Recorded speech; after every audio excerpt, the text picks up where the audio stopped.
Azovstal steel plant खाली कराने के बाद से मारियोपोल पर रूस का कंप्लीट कब्जा हो चुका है। मारियोपोल की तरह ही खार्किव को भी रूस की सेना ने खंडर में तब्दील कर दिया है। अब मारियोपोल में कब्जे के बाद खेरसोन से भी ऐसी ही खबरें सामने आई हैं।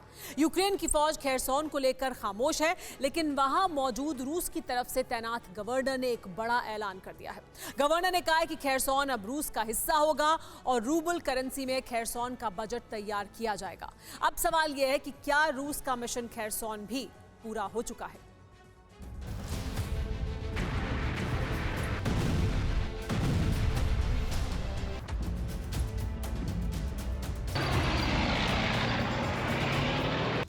खेरसोन और मारियोपोल के बीच अब फर्क महसूस नहीं होता। दोनों की तस्वीरें एक जैसी हैं, तबाही एक जैसी नजर आती है।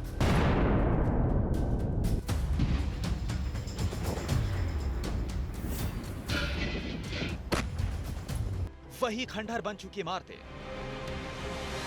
हर तरफ मलबे का ढेर,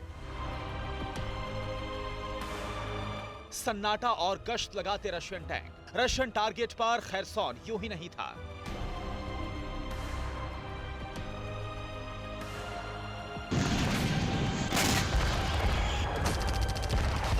इसके पीछे एक सोची समझी रणनीति थी। रूस ने मिशन को पूरा करने के लिए अपनी पूरी ताकत झोंक दी थी। मार्च के महीने से ही खेरसोन में यूक्रेन के सैनिकों और रूस की फौज के बीच जबरदस्त लड़ाई शुरू हो गई थी। दोनों देश अलग अलग वीडियो के जरिए कामयाबी का दावा करते रहे। कभी रूस की फौज आगे बढ़ती तो कभी यूक्रेन की सेना अपने इलाकों को खाली कराती।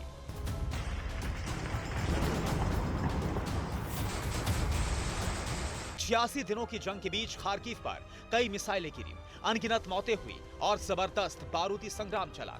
पिछले कुछ दिनों से खेरसोन को लेकर जानकारी और दावे बेहद कम आ रहे थे, लेकिन अचानक बारूदी धुएं में छिपे खेरसोन की तस्वीर रूस के एक्शन से कुछ साफ हुई।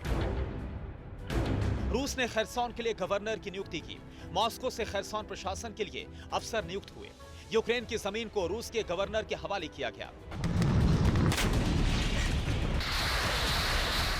रूस के सेक्शन ने साबित कर दिया कि खेरसोन अब यूक्रेन के सैनिकों के हाथ से निकल चुका है। इस मैप को देखकर आप समझ सकते हैं कि आखिर रूस के लिए खेरसोन पहले दिन से एक मिशन क्यों था।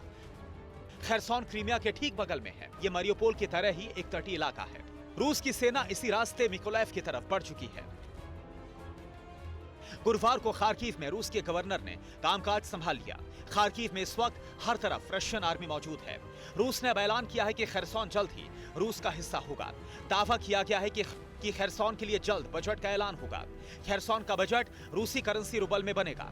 खेरसोन प्रशासन के लिए जल्द बाकी नियुक्ति होगी। खेरसोन में करीब 3 लाख लोग रहते थे, लेकिन युद्ध की वजह से ज्यादातर लोग खेरसोन को छोड़कर जा चुके हैं। पोर्ट सिटी होने की वजह से यहाँ के लोगों का कारोबार ब्लैक सी से जुड़ा है। खेरसोन में रशियन सेना की मौजूदगी का मतलब ओडेसा के बिल्कुल करीब रूसी ठिकाना बनना है। इस बीच यूक्रेन के ऑपरेशनल कमांड ने रूस पर फिर फॉल्स फ्लैग का आरोप लगाया है। यूक्रेन का आरोप है कि रूस का एयर डिफेंस जिन मिसाइलों को गिरा रहा है वो यूक्रेन का नहीं बल्कि रूस का है। यूक्रेन ने आरोप लगाया कि आम लोगों में भरोसा कायम करने के लिए रूस की सेना झूठ का सहारा ले रही है। रूस की सेना ये साबित करने की कोशिश कर रही है कि रशियन आर्मी लोगों की जिंदगी बचा रही है। यूक्रेन के नागरिकों को लग रहा है कि रूस की सेना और उसका एयर डिफेंस नहीं होता तो यूक्रेन की मिसाइलों से उनका परिवार खत्म हो जाता। खेरसोन रूस के लिए बेहद अहम है, क्योंकि खेरसोन, मारियोपोल और ओडेसा ही वो पोर्ट सिटी हैं जहां से यूक्रेन का कारोबार चलता है। रूस अब ब्लैक सी के तमाम रूट पर कब्जा चाहता है। मारियोपोल और खेरसोन के बाद ओडेसा में भी जल्द रूस बड़ा एक्शन ले सकता है। इन 3 जगहों पर जीत को यूक्रेन की इकोनॉमी पर रूस का कब्जा कहा जा सकता है। Bureau report, TV9 Bharatvarsh. अड़ी सोमवार से शुक्रवार शाम 6 बजे सिर्फ TV9 भारतवर्ष पर।